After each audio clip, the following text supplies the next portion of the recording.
Namaste, and welcome to the Buddhism Guide podcast by Yeshe Rabgye. If you'd like more of my podcasts, blogs, videos, or guided meditation practices, visit my website, yesherabgye.com. And if you'd like to support my work, go to patreon.com/Buddhism Guide. I hope you enjoy this episode.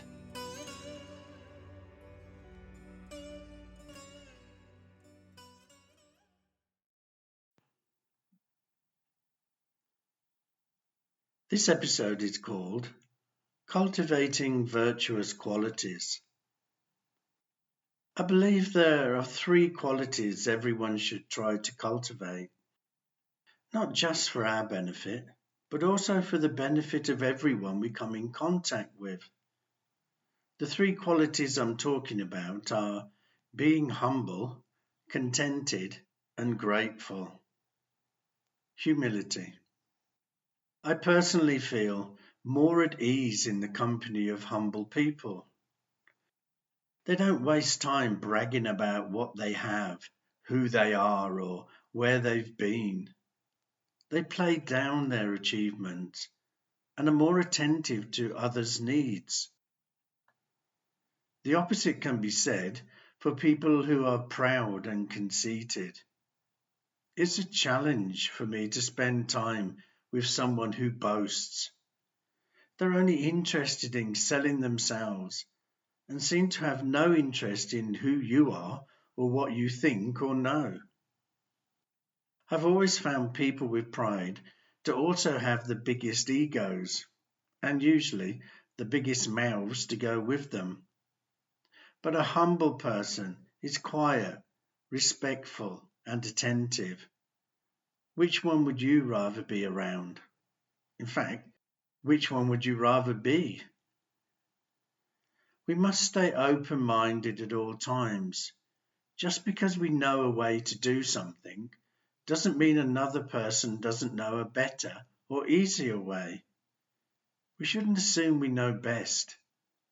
Humble people will continue to learn throughout their whole lives. So, what are the causes of pride? There are many, but 2 main causes are dualistic thinking and an inflated sense of self. When people think in a dualistic way, it can stir up pride because they start thinking, I'm good and others are not. I'm handsome and the others are ugly, or I'm intelligent and they're stupid. It's this type of thinking that causes us to fixate on I am this and I am that. We start to emphasize the sense of self, which leads us to become attached to who we think we are. Both of these lead to pride and conceit. Buddha stated, by being alert and attentive, he begins to let go of cravings as they arise. But whatever he begins to accomplish, he should beware of inner pride. He must avoid thinking of himself as better than another, or worse, or equal, for that is all comparison, and it emphasizes the self. So it's clear, humility is a trait we have to work at, or we can find ourselves getting wrapped up in pride. Now, the pride I'm talking about here is our overinflated sense of self. It's not the pride we have for our children, loved ones, and so on. This type of pride stems from love and compassion. The overinflated sense of pride stems from our ego. So do this reflection practice whenever you get time. Look at pride and humility. Which one do you lean towards? Think back over the past few days and see what situations stirred up pride in you and which ones made you humble.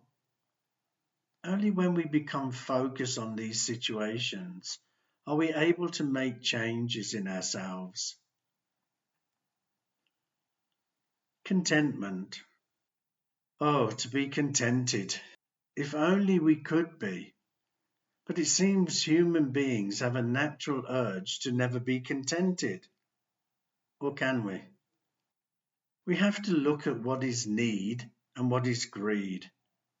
I think we can satisfy most of our need, but we will never satisfy our greed. What we need is food, clothes, work, money, and human contact. These bring us security and are things we can satisfy to some degree.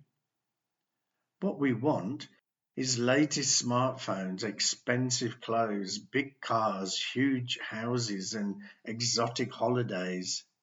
In short, we want to not only fit in with society, we want to stand out. We have to train ourselves to know when enough is enough. If we just blindly follow our desire to want more, we will never be contented. We have to think carefully to see if we really need something or if we are just trying to buy happiness, because that's a fool's game. If we buy something to be happy, it will not last. As soon as a new version comes out or the thing breaks, we become unhappy and discontented. To try and buy happiness is like drinking salt water to quench your thirst. It will only lead to dissatisfaction. Just think, if you could buy happiness, all the wealthy people in the world would be totally contented. But they're not. They're just like the rest of us, always searching for something to make them happier. The desire to want more and more brings us anxiety, worry, and stress, whereas contentment can bring us peace of mind and calmness. The fear of losing our happiness leads us to frantically search for more happiness. When we can't obtain the thing of our desire, we become sad and angry. Disappointment and despair set in. There are two main reasons for this type of suffering. One is our inability to be content with the present moment. The other is when we make our happiness dependent on someone or something outside of us. Our discontentment leads us to have more desires in the hope of escaping this type of suffering. A note of caution. We shouldn't take contentment to mean we don't have to put in an effort or better ourselves, because of course we do. We have to find our own level of contentment, and once we do, it will be better than any wealth or material belongings. As Buddha said in the Dhammapada, verse 203, contentment is the greatest wealth. So again, whenever you get time, reflect on these points and ask yourself these questions. Am I content? Do I have enough to satisfy my needs? Do I chase after happiness in material things? Do new things bring me happiness? If they do, how long does it last? So give all of these points a lot of thought when you get time to do a reflection practice. Gratitude. Gratitude means to be thankful for and to remember the help others have given us.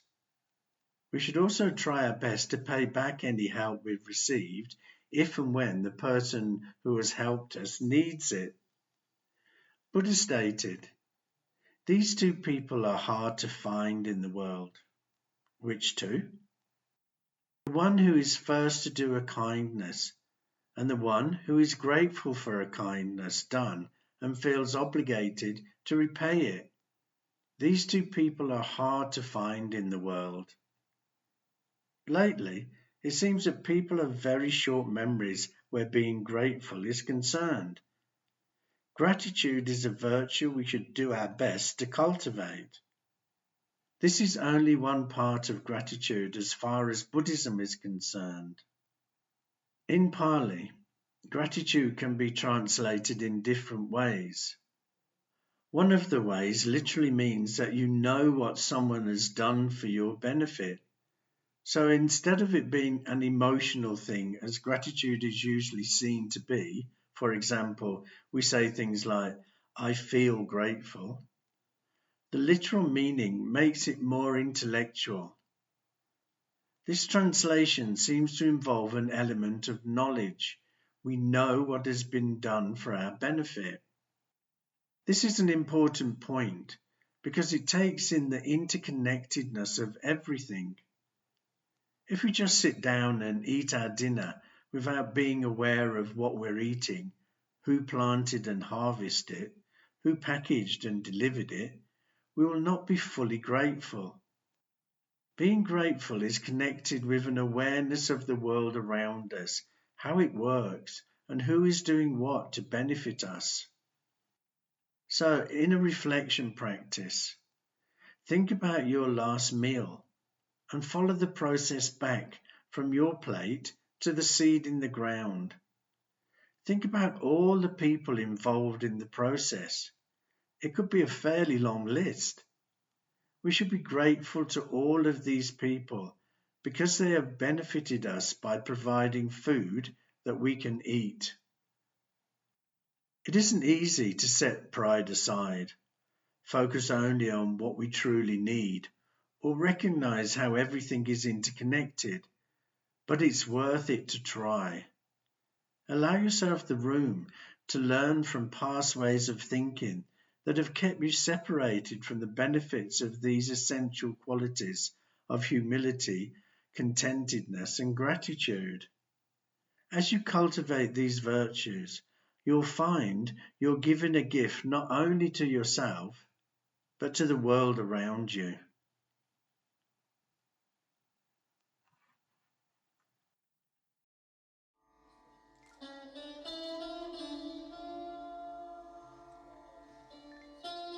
This is the end of this episode, but if you'd like to listen to more of my podcasts, go to my website, yesherabgye.com. So thank you so much for listening. And remember, the only person we can ever really know is ourselves. Bye for now.